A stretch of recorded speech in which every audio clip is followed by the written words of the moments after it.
Dans un pays où 860 000 femmes vivent avec le VIH, l'histoire de Gloria Nawanyanga représente les progrès réalisés dans la lutte contre la maladie. Elle a découvert sa séropositivité à l'âge de 11 ans et ce qui aurait pu devenir une vie de silence et de stigmatisation s'est transformé en une vie de courage et de plaidoyer. Avocate spécialisée dans les droits de l'homme, championne de la communauté mondiale pour l'UNICEF et le SIDA et fondatrice de la Global Young Positive Foundation, Gloria, 27 ans, a dédié sa vie à la lutte contre le sida. Elle s'est consacrée à briser la stigmatisation qui entoure le VIH. Elle a fait de son histoire personnelle une plateforme puissante, prouvant que l'espoir et non la peur peut conduire à la transformation. Merci beaucoup Gloria de nous avoir rejoints pour partager votre remarquable histoire sur Africa News. Vous avez gagné de nombreuses couronnes bien sûr et je sais que ce week-end, vous êtes sur le point de porter une autre couronne importante. Vous allez vous marier et qu'est-ce que cela vous fait?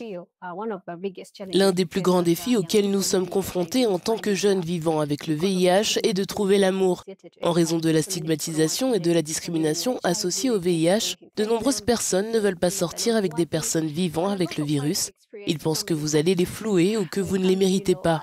Et j'ai aussi connu beaucoup de ruptures douloureuses après avoir révélé ma séropositivité aux différentes personnes qui m'abordaient dans ma recherche de l'amour. Et je suis heureuse d'avoir enfin trouvé la bonne personne. J'essaie aussi d'aider d'autres jeunes qui luttent contre la stigmatisation, la discrimination, en particulier dans ce domaine. J'ai d'ailleurs lancé une initiative intitulée Meet Your Kind et je me sens bénie.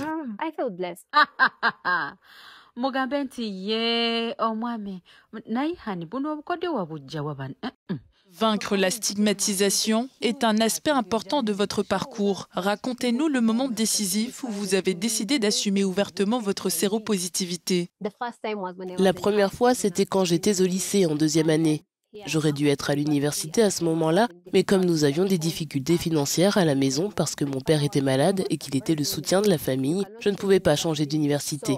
Je suis donc retournée au lycée et quand ils m'ont vue, ma colocataire a dit qu'elle connaissait quelqu'un qui vit avec le VIH et qui veut l'infecter. La rumeur s'est donc répandue à l'école, au foyer, que j'étais séropositive. Les gens m'ont jugée, m'ont mis de côté. C'est à ce moment-là que j'ai pris mon courage à deux mains et que je suis allée sur Internet. Je m'en souviens parce que j'étais très déterminée à faire taire les préjugés. Je suis allée sur Internet et j'ai fait des recherches sur le VIH en Ouganda. Et cette année-là, j'ai été couronnée Miss Y+ 2017-2018.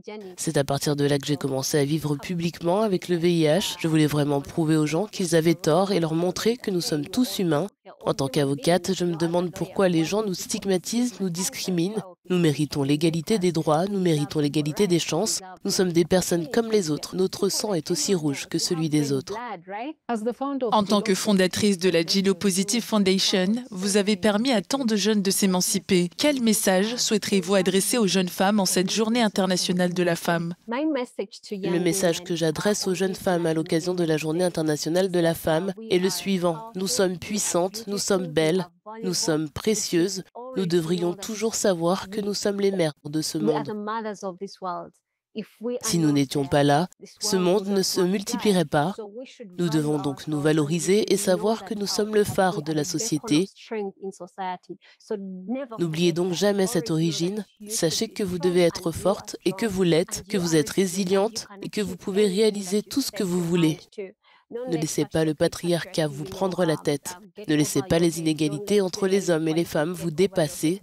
Sachez que vous méritez toutes les bonnes choses de ce monde. Votre parcours a été marqué par l'autonomisation et la transformation. Quel message ou conseil donnerez-vous à d'autres personnes confrontées à leurs propres difficultés? Il peut s'agir de santé, de confiance en soi ou d'autres formes de stigmatisation. Mon message aux jeunes est de savoir que le VIH ne nous définit pas, en particulier ceux qui vivent avec le VIH. Vous pouvez toujours réaliser vos rêves. Vous pouvez toujours faire des études qui vous permettront de devenir quelqu'un dans la vie. Vous pouvez encore faire tout ce que vous voulez faire. Alors ne vous apitoyez pas sur votre sort. Ne vous intimidez pas en vous disant « Oh, je vis avec le VIH, que puis-je faire ?» Rien du tout. Le VIH n'est qu'un petit virus en nous. Merci beaucoup Gloria Nawanyanga d'avoir partagé votre histoire avec nous.